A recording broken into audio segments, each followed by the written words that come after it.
मेरी भाभी का कुछ पता नहीं चल रहा है। भाभी माँ, भाभी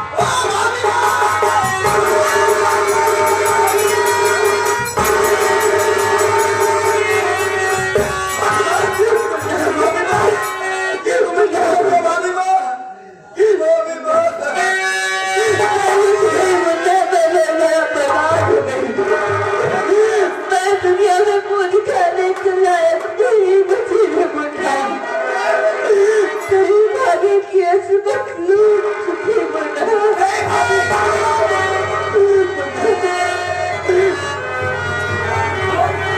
हराम जादे कमीना तू मेरी भाभी की इज्जत लूट लिया हराम जादे तुझे चिंता नहीं करो कमीना तू मुझे किधर छोड़ेगा कि मैं तुझे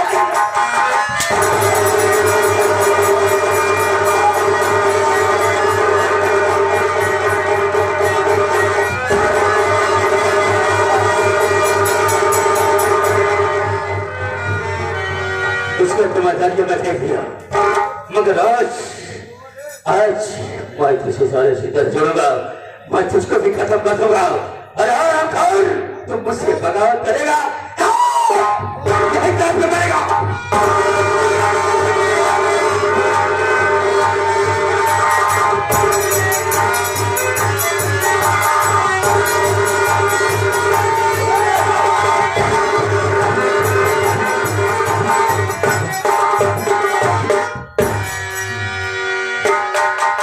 दिखाई नहीं दे ढूंढते ढूंढते काफी झूठ निकल आता हूँ काफी झूठ चलाया हूँ आगे चले देखता हूँ। अरे मुन्ना अरे मुन्ना राधिका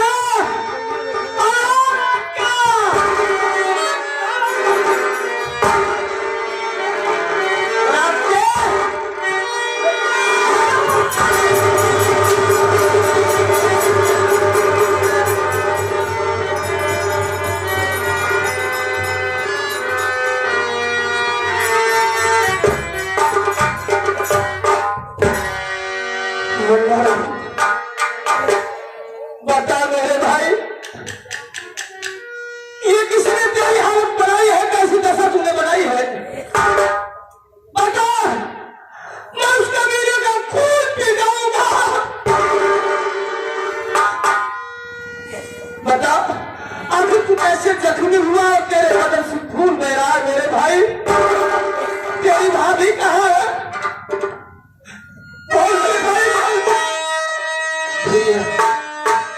भैया मुझे माफ करना भैया मेरी भाभी माँ को तो बचाने आया जरूर लेकिन अपनी भाभी माँ को नहीं बचा पाया।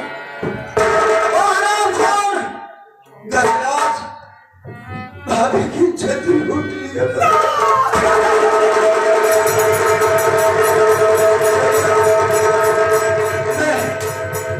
मैं भाभी माँ से बदला भाभी माँ की इज्जत का बदला लेना चाहा लेकिन वो हरामजादा मुझे गोली मार दिया भैया। तुझे कुछ नहीं होगा मेरे भाई वो गजरान हरामखोर तेरी भाभी की असमत को लूट लिया और तुझे जख्मी कर दिया। नहीं मेरे भाई तुझे कुछ नहीं होगा चल चल तुझे हॉस्पिटल ले चलता हूँ। हाँ मेरी भाभी वापिस दुनिया में नहीं है।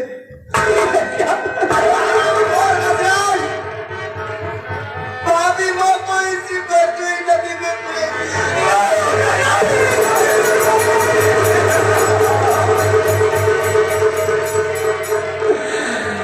वो गजराज कबीला तेरी भाभी की असमत को लूट लिया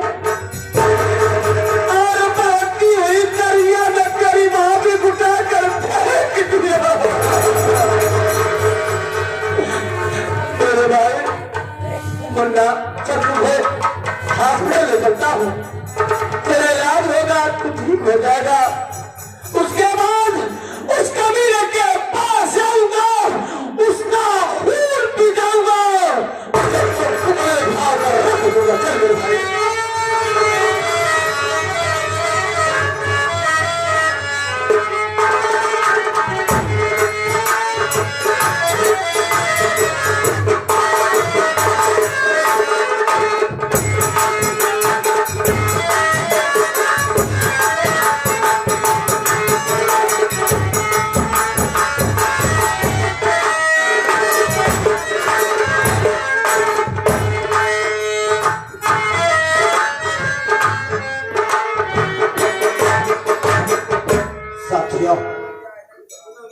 मैं पूरे कानपुर शहर ढूंढ डाला, लेकिन मेरी बहन राधिका का कहीं कोई पता नहीं चला। और उसके घर वाले कह रहे थे कि राधिका और राजेश कानपुर में हैं। मेरी बहन और मेरे जीजा जी कानपुर में है नहीं। इसका मतलब उसकी साफ झूठ बोली है। साथियों, अब मैं इस समय ड्यूटी पर हूँ साथियों, और इस इलाके में एक डाकू है रानी डाकू पूरे जो कानपुर का क्षेत्र है तो 3 जिलों में तूफान मचा कर रखी है। यूपी पुलिस भी कुछ नहीं कर पा रही है, इसलिए ये केस सीआईडी को सौंप दिया गया है और ये जिम्मेदारी मुझे दी गई है कि किसी भी हालत में डाकू रानी को जिंदा या मुर्दा अरेस्ट किया जाए। और साथियों, मैं भी वादा कर लिया कि जब तक डाकू रानी को अरेस्ट नहीं करूंगा तब तक मैं चैन से बैठूंगा। डाकू रानी को अरेस्ट करने के बाद मैं अपनी बहन के पास जाऊंगा। मैं अपनी बहन से मिला, मुझे जरूरी है साथियों। अब मैं जा रहा हूं। इस समय डाकू रानी को पकड़ना मेरा काम है।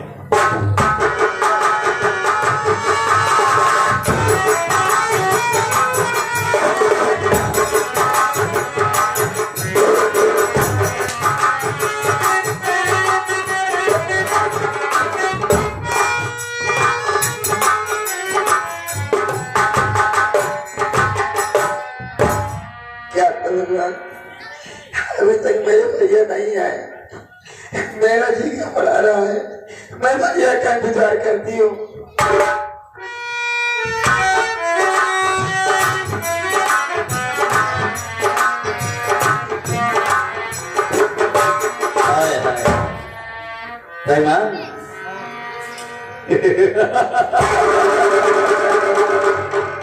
नहीं जान पाए तोरे साथ थार में घोड़ों लगे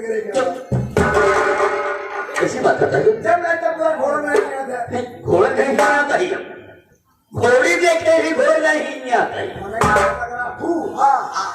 अच्छा, हम भूत करे थोड़ गया हा करी। मैं हंसा इसलिए कि देख रहा था बैठी हुई है ना प्रीति तो छोड़ रही दीदी ने कहा है, अरे यार बाहर में हमारे में का पार्टी आएगा, मेरी बहन है तो यार तू नहीं जानता है, तू नहीं जानता है अरे कि मेरी सगी बहन नहीं है ये।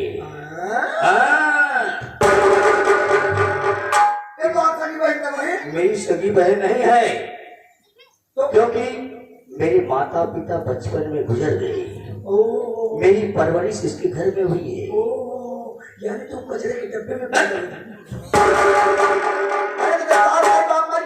फेंके तो दी जाओ कचरे के डिब्बे में नहीं, अनाथ हो गया था। ओहो, गंदी नाली के कीड़े हो। हाँ, शमशान घाट तो मुर्दा यही गंदी नाली के कीड़े मर जाते हो, गंदी नाली के कीड़े ही बन के पैदा होते हैं। पागल हो गया है, जब बचपन में किसी के माँ बाप जब मर जाते हैं तो गंदी नाली का कीड़ा हो जाता है। जब अनाथ हो गए तो कीड़े हो गए। अच्छा, ये बतावा तुम्हारा इसने कहा है, ये बतावा एक आज मोड बना हुआ है, मोड बन गया है। अरे कितना बड़े बन गया। आज इसके साथ हिंदी बतावा करा ये मुझे बताओ करना इशारों को अगर समझो तो राज को राज खुल गया बड़े खुल गए। आज इसके साथ मैं वो करूंगा जो अपनी पत्नी के साथ में किया जाता है। समझ तुम्हारी सगी बहन नहीं है, सगी बहन नहीं है। मैं समझ सकता हूँ कि तुम कुत्ते की औलाद हो। सारे जन्म धरे तो हर पैदाइश नहीं भाई, तो हर जन्म भवा धोखा पात पोष कितना बड़ा करे, सारे सब दिन तोरे कलाई में राखी बांधे, आज सारे पूरी बहनी की इज्जत टूट जाता। पागल हो गया है, सगी नहीं है, कलाई में राखी मैं कभी नहीं बनवाया, मैं कभी नहीं बनवाया। जब ये अवसर आता था मैं बाहर चला जाता था। ये पाप में भाग जाएंगे हमारे बहुत चले देख ही रही माता बहुत मजा आएगा मजा तो वही बचेगा अब समझा अब समझा तो हर पाप भरा फुल होत बा मेरे पाप में बड़ा फुल हो रहा है अच्छा उन्हें दिन फुल भा पूरे दिन बचाए तो हर बार बना कुछ नहीं होगा कुछ नहीं होगा जब तक जिएंगे ऐसे आराम करेंगे हेलो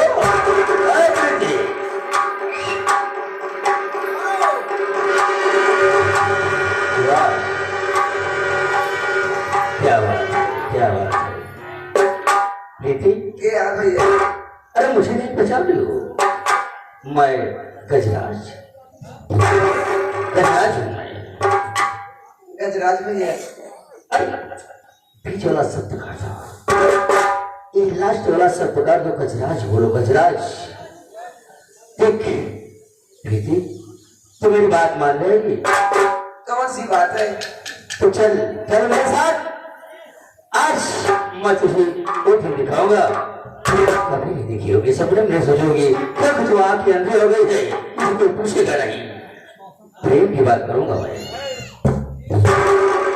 पहले आप मुझसे दूर हो जाइए क्या बात आपकी बातें बहुत अनाप शराब निकल रही है अनाप शराब निकल रही है समझाना पड़ेगा क्या ला ला ला ला ला ला ला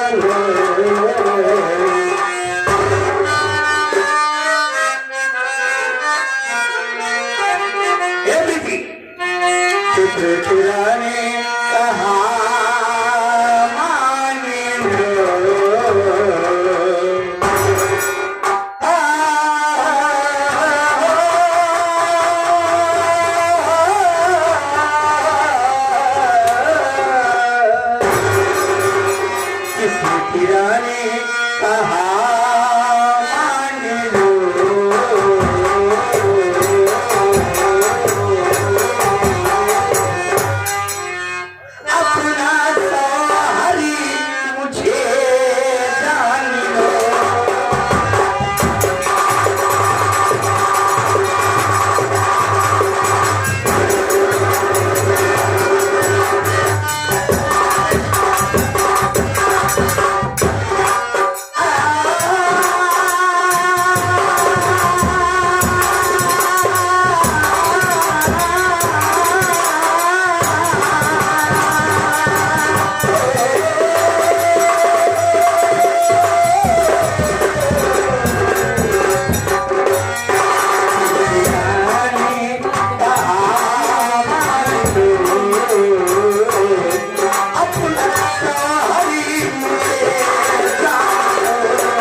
कि आज मैं तेरा काम ही तमाम कर दूंगा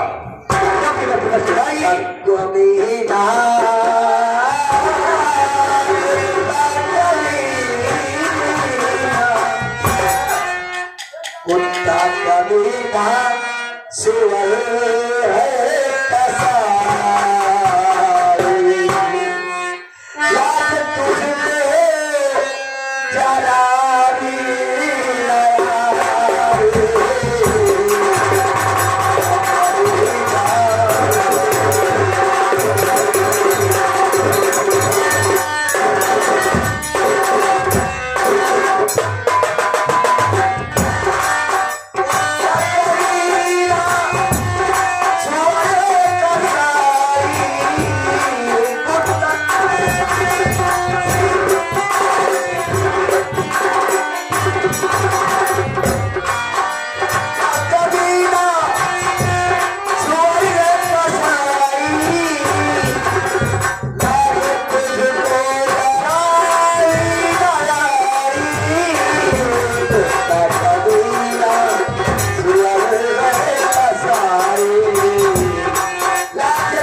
तो अपनी जान गवाएगी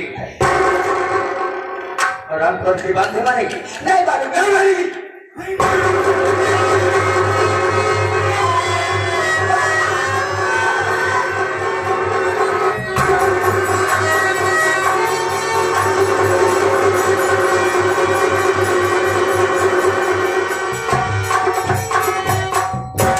अगर मैं इसे सुबह कर देता तो जाके मोहल्ले वालों को बताती और एक कचरा सिंह फंस जाता। इसलिए यहाँ से निकल जाता हूँ क्योंकि मेरी बात हुआ जाए और जान से मर गई। वो मर गई, अब यहाँ से निकलना मुझे अच्छा होगा। मैं चाहता हूँ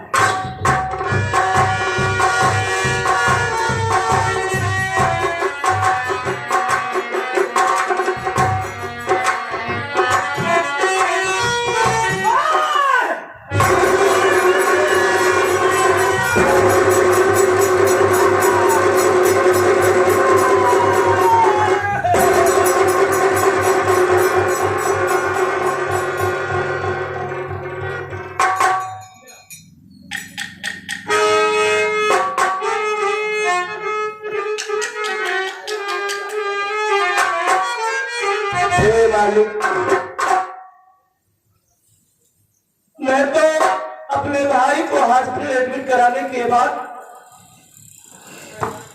भागा भागा चला, इसीलिए कि मेरी बहन घर में अकेली है और मेरे आने से पहले ही ना जाने कौन दरिंदा मेरी बहन को दुनिया से मिटा दिया। काश मैं उसे जान पाता, उस कमीने को दुनिया से मिटा देता, उसके खानदान का नामो निशान मिटा देता, उसके घर को जलाकर राख कर देता। आज मैं इतना मजबूर हूं, इतना भागा, इतना बदनसीब इस दुनिया में पैदा हुआ हूं कि मेरे पास एक फूटी कौड़ी नहीं है कि अपनी बहन का कफन दफन कर सकूं। कफन के लिए मेरे पास पैसे नहीं है।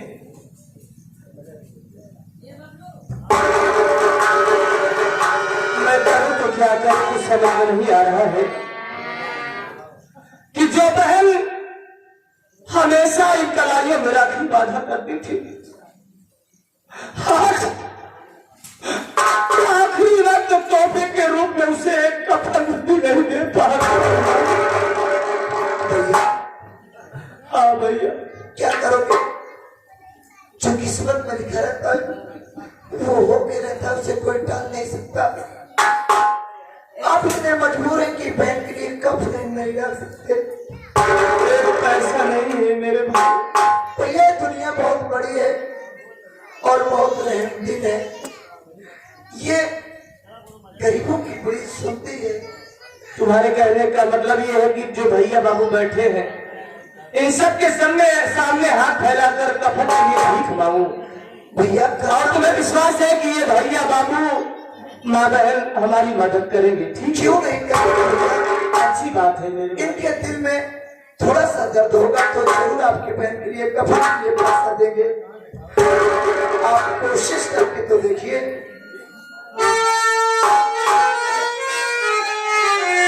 हे भैया, हे बाबू, हे काकी, हे माई, आज ये बदनसीब बच्चा आप सबके सामने हाथ फैलाकर भीख मांग रहा है अपनी बहन के कफन के लिए। आप सब मेरी मदद कीजिए, भगवान आपका भला करेगा बाबू।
बाबू।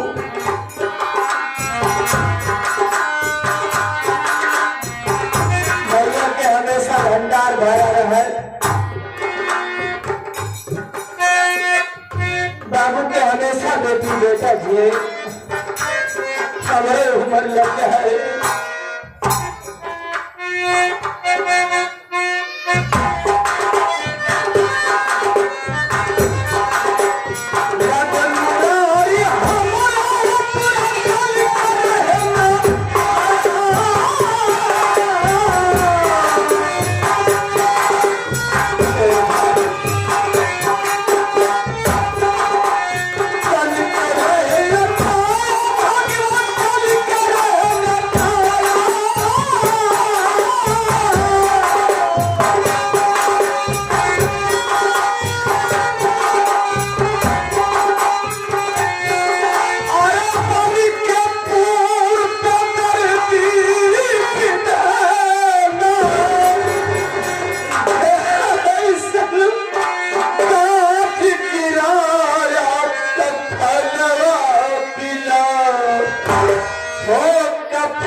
बहन के लिए कफन के लिए कुछ पैसे आ गए हैं, जो हुआ है इसे लेकर चलते हैं। बहन का कफन दफन चलो बहन का कफन दफन किया जाए, मेरी मदद करो भैया।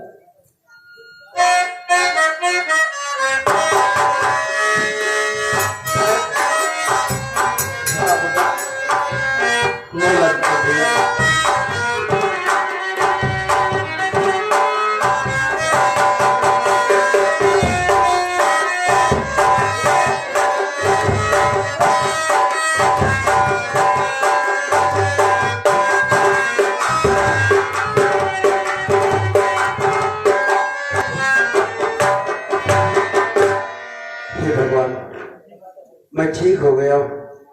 मेरे भैया किसी न किसी तरह डॉक्टर साहब को पैसा दे दिए। डॉक्टर साहब ने मुझे कहा कि अब तुम जा सकते हो। मैं चल रहा हूँ अपने घर, अपने भैया के पास, बहन के पास। लेकिन भूख लगी है। देख रहा हूँ सामने माँ की मंदिर दिखाई दे रही है।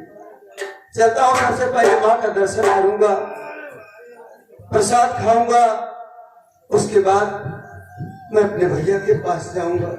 चलता हूँ।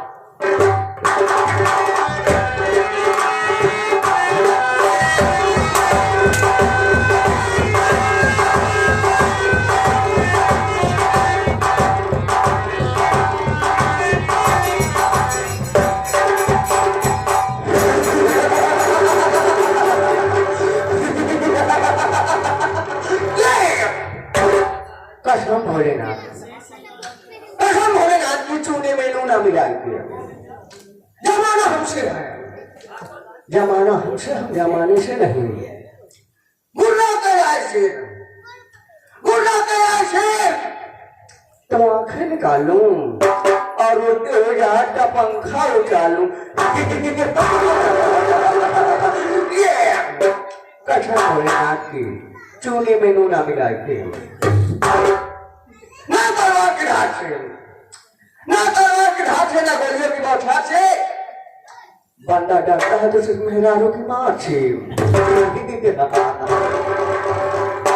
हमने कहा था दादी जाए माई भवानी की, जय मां भवानी की। जय मां भवानी। लेकिन ये बता, हाँ चला जी, इतना लेट से क्यों आ रहा है? हाँ लेट से? हाँ क्या बताऊं, मैं चला गया था सेम काटने के लिए। अच्छा, हाँ तो सेम निकालता है।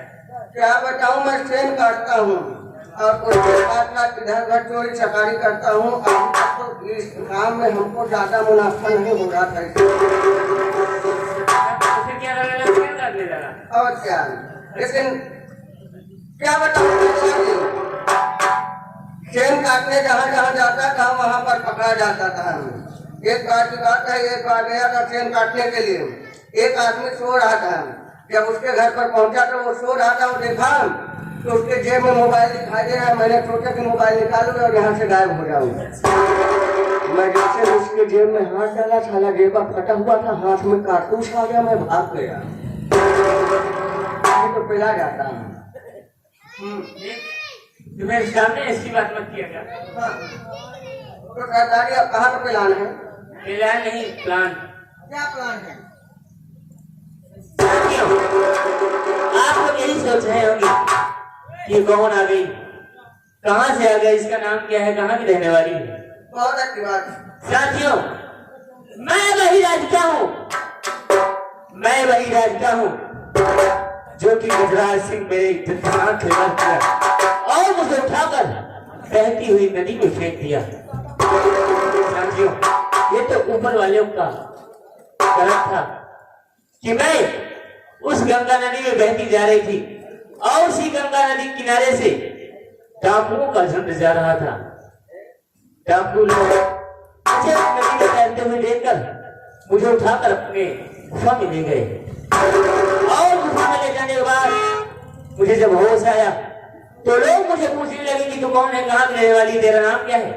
मैं अपनी सारी कहानी उन्हें बताई और वो लोग कहने लगे कि राधिका, अगर तुझे अपने अपमान का बदला लेना है, अपने अपमान का बदला चुकाना है, तो अपने हाथों में तू बंदूक उठा और राधिका से तुम्हारा नाम बदलकर ठाकुर रानी के नाम से हो जा।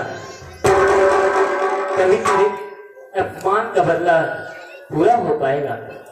साथियों, मैं उसी दिन से अपने हाथों में बंदूक उठा ली हूं और जब तक मैं उस हरामजादे गजराज को इस गोलियों से मार नहीं दूंगी तब तक मैं ये बंदूक रखूंगी नहीं। लेकिन सुनो, उसके बाद चलने से पहले आज हम लोग चलते हैं देवी माँ के दर्शन करके, उसके बाद हरामजादे के घर गुजरेंगे। आगे चलते हैं, लेकिन आप लोग